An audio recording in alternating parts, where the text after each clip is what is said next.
Today's SPM Results Day, which means a whole bunch of people going out jumping with joy or with sadness before forgetting everything that they learned in their SPM biology class. Good job, guys!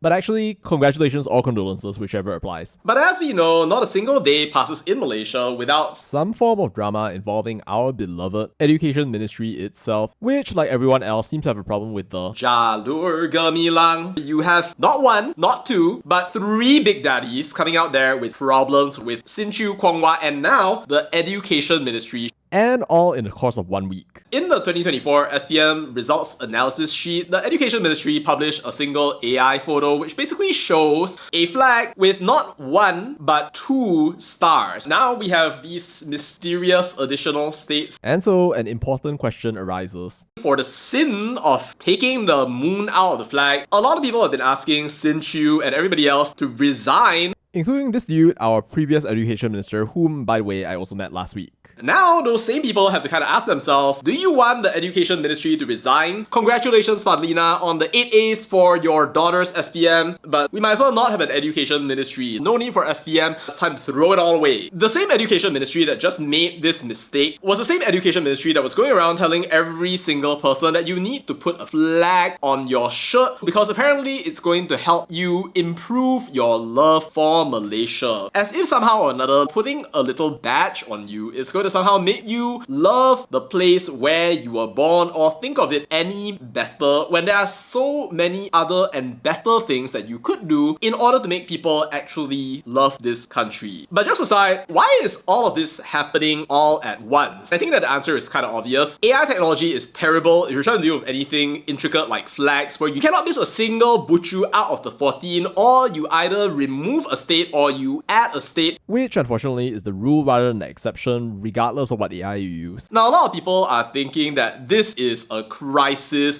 All these people don't love our country. Where did respect for our country go? But you know, I see it differently. I don't think that we have a problem because people don't love this country. I see it as a problem because this country lacks grace. I feel like ever since this flag drama started becoming a thing, we have seen the literal worst of Malaysia. You have all these people coming out as heroes, trying to act like they want to save the world and save civilization by talking about how, oh, we need to punish this person, that person, make them lose their jobs, get them out, we can do better. But I seriously have to wonder whether a lot of these people who are calling for resignations would do the job better themselves. But it doesn't matter for them because they're going out there pointing one finger at other people and then pointing four fingers at themselves. Anyway, those people are one thing, but you also have the opportunists, as in the really horrible people who are actually using this flag situation as an excuse to go out there and start mocking people of every single other race or religion. Nowadays, on Malaysian social media, whenever you see people talk about like unity or harmony or anything out there will always be at least 1 or 2 or 3 commenters out there talking about durians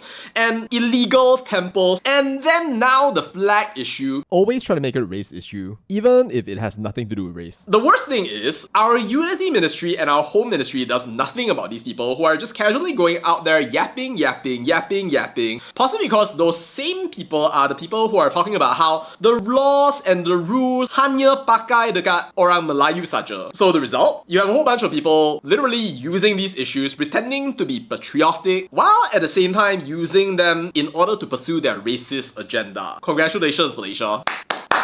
But you know, I think that the education ministry thing offers an opportunity because if there's a moment when we could all use some education, I think that it is literally now. Why? Because I think a lot of so-called patriotism in this country is very performative and it is very fake.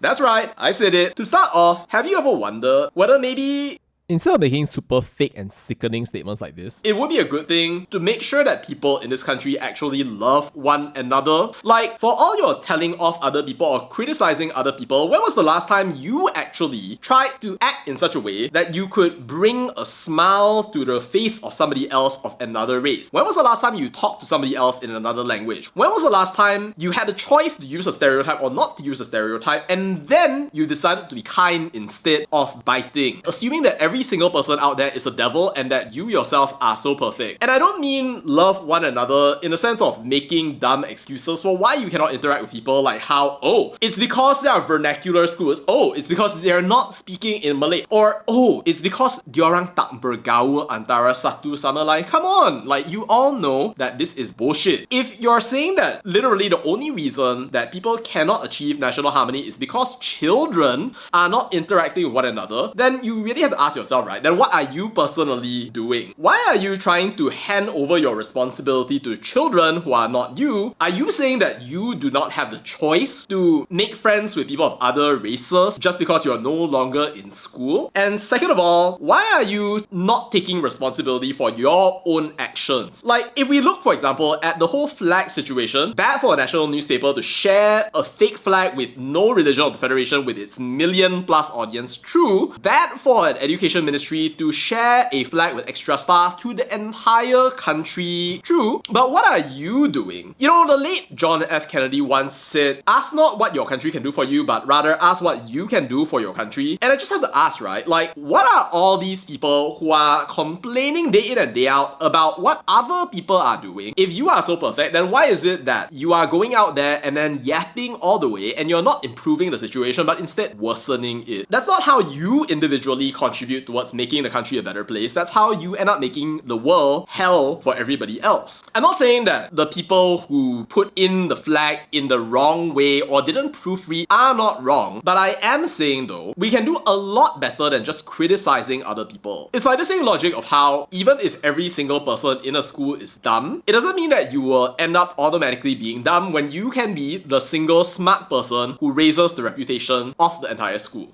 There are going to be people out there who don't respect the flag. That is true, but then there are also people out there who are making mistakes. Also true. What we do want to do is find the people who do not like the country and want to damage it and punish those people. When it comes to mistakes, I think that we can afford to be a lot more forgiving. Because if we literally just go out there with the spirit of vengeance every single day, trying to bring down people, take down people, attack, call for resignations, and so on and so forth, eventually at some point, we ourselves are going to be making mistakes and we won't have anything to say when other people start taking us down. Oh yeah, and also we'll bring down everybody in the country. We already live in a hard enough world where there's so much competition internationally, and at times like these, it would be so much better if we could actually unite together rather than literally tearing down our own countrymen wherever it is that we see them. If there's anything that the country can learn or be educated in, I hope that it's at least going to be a culture of forgiveness where we can learn somehow or another to maybe not pick on other people's mistakes 24/7, hoping to ourselves that they will fall down, because in many ways we really do need one another. To the extent that we all have good things that we can actually contribute towards the nation, let's not write one another off too easily and let's see how we can actually work together. Alright, and that's all I have to say about that, and bye.